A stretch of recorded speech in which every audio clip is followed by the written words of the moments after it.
Bugün sağımız solumuz bizə düşmandır Azərbaycan dövləti. Bəli.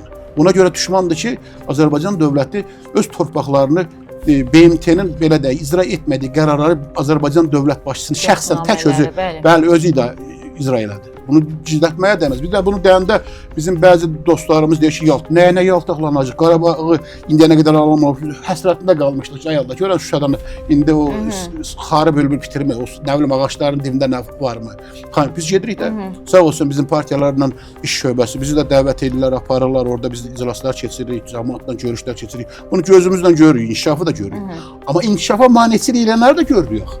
Gördüyümüzü deyə bilmirik. Məsələ budur ki, Azərbaycan dövlət başçısının bu qədər gördüyü işə xəyanət edənləri deyəndə hamısı köpüşür olur, xəstələnir sırası.